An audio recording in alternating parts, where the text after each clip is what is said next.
talking with a friend of ours, and he is in London, and he is in an embassy. His name is Julian Assange, and most people know him, but I would like to first introduce Julian. Julian, thank you for being with us today. Thank you, Dr. Paul. It's good to be with you again. Wonderful.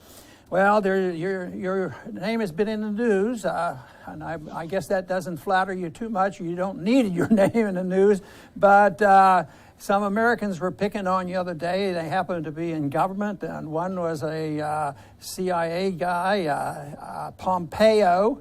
He was deciding that they have to find some charges. So far, as I understand, there haven't been any precise charges against you, but they're looking for it, and they've come up with a term in order to segregate you from others who are doing the same thing, that is publishing information.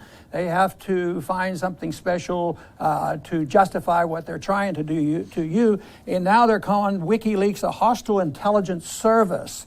And I want to read one real short quote from Pompeo when he came out with this, because they want to find out how they can file these charges. I think really tells you where they're coming from, because it's a very confused constitutional position.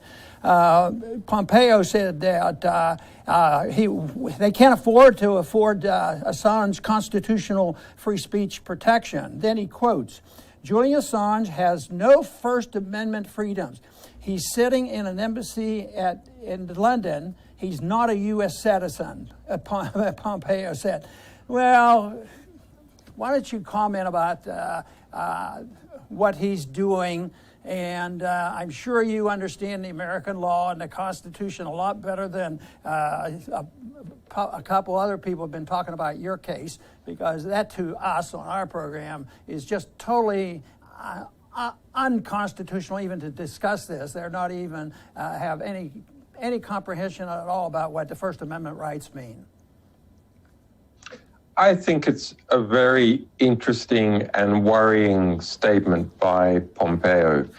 It was the first statement, it's the first speech that he's made as the new Trump head of the CIA.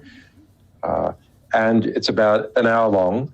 The majority of the talk is about us. We're the number one subject. So it doesn't spend its time addressing the United States' real threats, which are terrorism, perhaps a geostrategic threat in relation to China. There's actually not many other serious threats the United States has.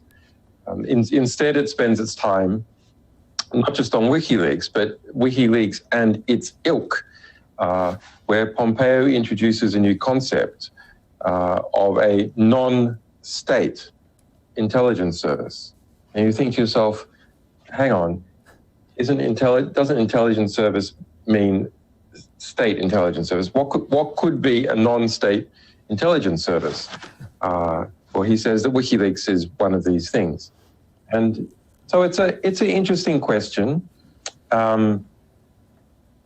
Is what WikiLeaks does, or human rights groups or media organizations, in some ways similar to intelligence services? And the answer is yes and absolutely no. So investigative reporters investigating human rights groups,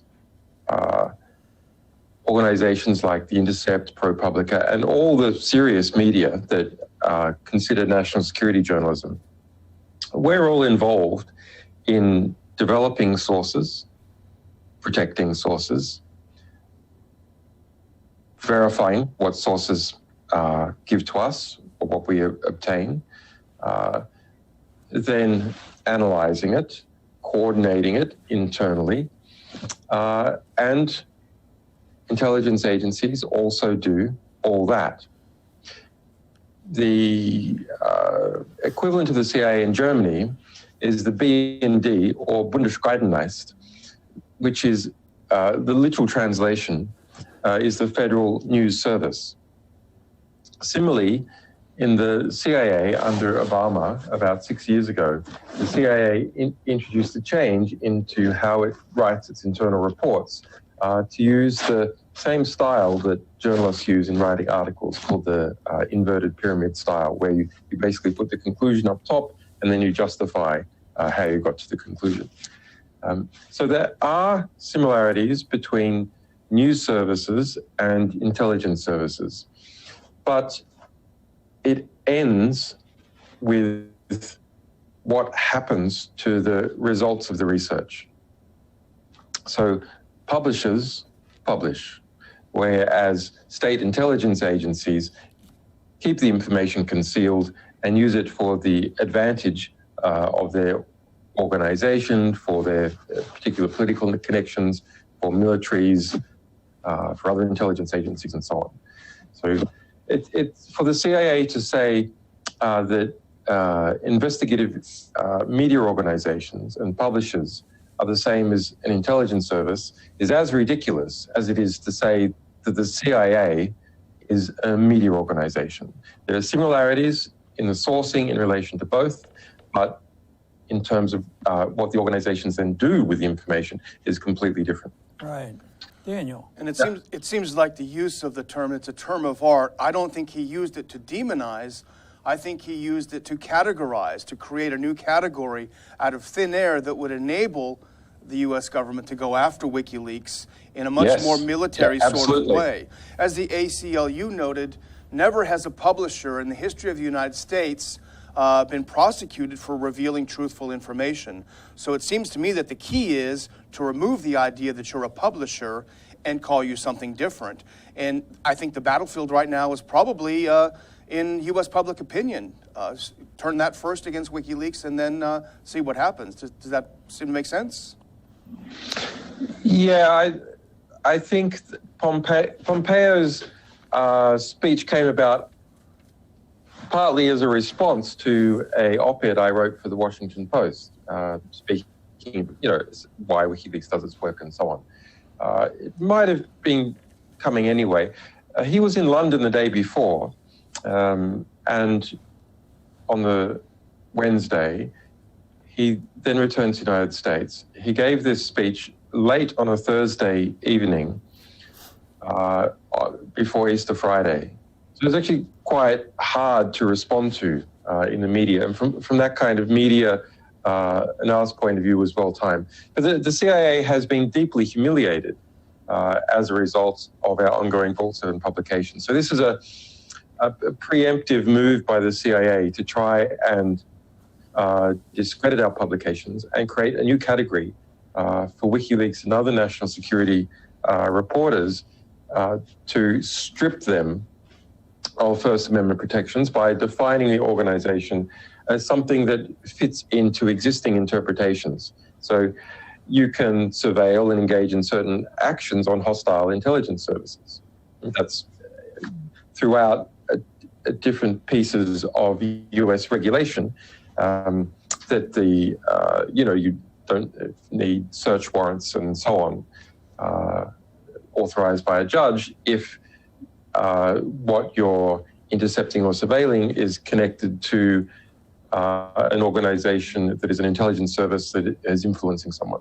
So to create this new category of non-state intelligence service, it can then be very easily applied to any media organization. Non-state, of course, means commercial organization or non-profit organization. So I think it's a long-term strategy. It's taking two bites at the apple. One is to create the definition of a non-state, to redefine media as non-state intelligence services. And then on the other hand, to use a perverse jurisdictional argument, which is to say that all foreign reporters have no First Amendment rights. Of course, the First Amendment is not a positive right. It doesn't, generally speaking, give me, or in fact anyone else, a positive right. It's an obligation to the government to give me a right. It's a limitation on the government that limits its ability to interfere with freedom of expression or of the press in order to create the necessary environment of debate public debate, which can stop autocracy developing within the United States. Right. So I've seen a lot of misleading assumptions, and by even some of our supporters, a lot on the kind of nationalist right, going, well, look, we all like you, but of course the US Constitution doesn't apply to an Australian in London. That completely misreads it. The US Constitution applies to the CIA in Langley, Virginia, and every US government employee, and all the actions that they might take in relation to actions initiated against WikiLeaks. And of course, WikiLeaks has lots of American employees, we're a global organization, etc. Right. You know, the other thing Pompeo was doing, and we've touched on this, is the fact that because you're not an American citizen, you don't have the rights. But, you know, our Constitution isn't written to protect citizens. It's for the persons who are exposed to our courts. And therefore, this accusation that you have no rights, you're not even an American citizen, and therefore you don't qualify, I think a lot of people believe that, and that has to be refuted. But the other charge that they've been throwing out, and I'm sure you've answered to this already, but I think is important because I don't know whether it's just propaganda on their part or they think they can get somewhere, that you're different than the Washington Post and the New York Times. You're not a publisher because you were a participant in obtaining this information, and they've thrown that out there. But I just want to hear how you answer that charge.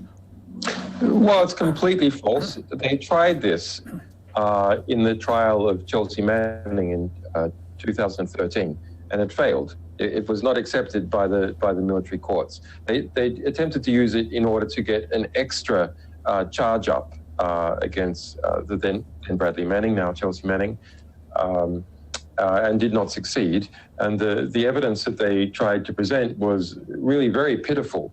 It was that in 2009, WikiLeaks had a web page, and on that web page, we had collected nominations from police, private investigators, journalists, etc., about what kind of documents that they would be most interested in seeing come to the public. So that was called the WikiLeaks Most Wanted 2009. It wasn't something that we had asserted that we wanted. It was just collecting a list of what other people said that they wanted. And of course, that included all sorts of documents.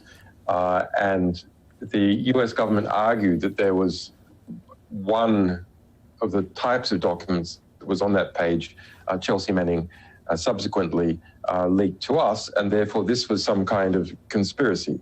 So it's really very indirect and didn't stand up in the case. But of course, the average national security reporter is usually engaged in a much closer relationship with their sources, cultivating them over a long period of time, speaking to them when the source says, I heard that this terrible thing happened.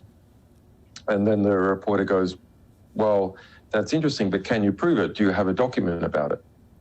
And so Pompeo, and it looks like the DOJ, is trying to redefine that kind of conversation that occurs every day between journalists and their sources as conspiracy to commit espionage and therefore outlaw it. Mm-hmm. Daniel. That's chilling. I think, Julian, you mentioned earlier on the strange coincidence of the new assault on WikiLeaks with the Vault 7 releases. Why is the CIA so upset about these Vault 7 releases? Well, I just go back for a little while. In the democratically aligned press, like the Washington Post and CNN, this assault on us by the CIA and apparently the DOJ is being framed as a Trump administration initiative. But the reality is this was going on under Obama for years and years. This is why I have asylum here. There was a Pentagon war room of more than 120 people publicly admitted operating 24/7 back in 2010, and then a very large FBI inquiry, spraying out search warrants, trying to install informers, bribing people, flying people to Washington, flying illicitly plane loads of FBI officers to Iceland to interrogate people, etc. It's extremely large. Now, because of the political relationship that the Democrats have with their base, by about 2000 and, well, not long after I had asylum, so by about mid-2012, they perceived that it didn't benefit them politically to talk the case up. But a lot was happening beneath the surface and continued to happen. Now, this new Republican administration, perhaps because of the nature of the Republican base and because of the rhetorical assaults about them being proximate to Russia, have now decided that it benefits them politically to talk up the conflict with WikiLeaks and the DOJ. So that's why it's been raised up so much. The other reason is, yes, the Central Intelligence Agency and the Vault 7 publications. Well, we have published previous documents about the CIA, but only, maybe 10 or 20 documents previously. And it's very rare to see an actual fresh document leaked from the CIA with CIA letterhead. Extremely rare. There's reports about maybe some CIA official says something, or maybe a particular line in a document seen by a journalist says something. But for an actual document is extremely rare. Now, Vault 7 is the largest ever series of publications about the Central Intelligence Agency in its history, hundreds, thousands of times larger than anything that has appeared before, and is on track to be the largest intelligence publication ever. Yes. So that is, of course, deeply humiliating to the Central Intelligence Agency and its relationships to others, to other intelligence agencies like MI6, and in its relationship, say, with the National Security Agency and with the FBI. So it needs a way to get away from that humiliation. And of course, the public and tech companies also don't like it very much because we've revealed that the Central Intelligence Agency created an enormous hacker force, produced hundreds of viruses, which it then went around hacking and installing in people, developing methods even to install these into cars, into telephones, and so on, and probably lost control of close to the whole lot of them, thereby and covered it up. So lost control last year of all of this. It's flowing around some intelligence contractors at the very least, and they covered it up, and they didn't tell Apple or Microsoft or other affected members of industry about it, and the public, of course, wasn't told. It'd be quite interesting if it was also concealed from President Obama. Anyway, so they have quite a lot to be concerned about in terms of possible prosecution of CIA officers, defunding of certain parts, general lowering of prestige. And the CIA is a very incompetent organization. I mean, this is the organization, let's look at it. The CIA is the organization that gave us Iraq, Al-Qaeda, the destruction of democracy in Iran, Pinochet, the destruction of Libya, the effective rise of ISIS, and the Syrian civil war. So this is an organization that goes around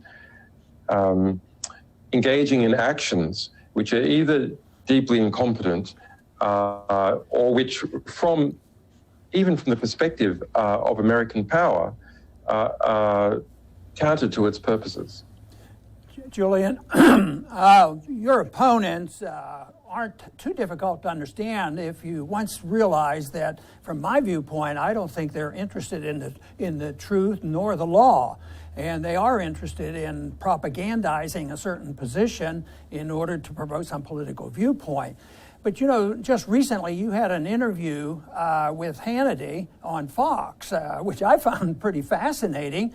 I don't know what your opinion is of that, but I thought it was positive, and it's interesting that Fox had this on their program. How did you see this? Did you see this as an advantage to you to at least get your side out in an audience that might be back and forth on the issue?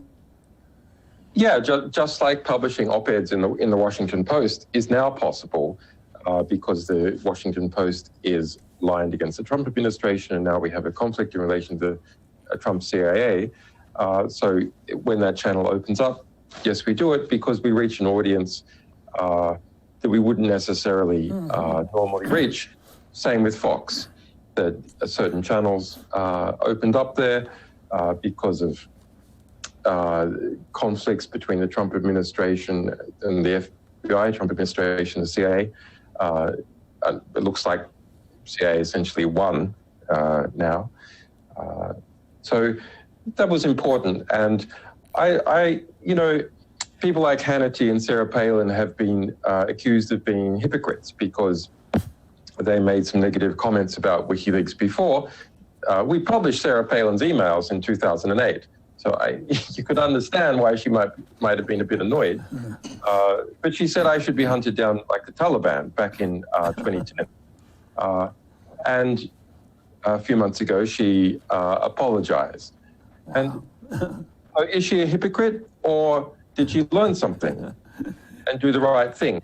Maybe she's both, I don't know, but I see that as it's something that's positive, regardless of what someone's previous position was. If they have now come to a better position, they should be applauded for coming to that better position.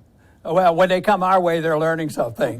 Dan, you have another question. Exactly. We're going to finish up here in a few minutes, but Daniel has another question. I'm constantly fascinated by the relationship between WikiLeaks and the mainstream media in the U.S., and you mentioned the Washington Post.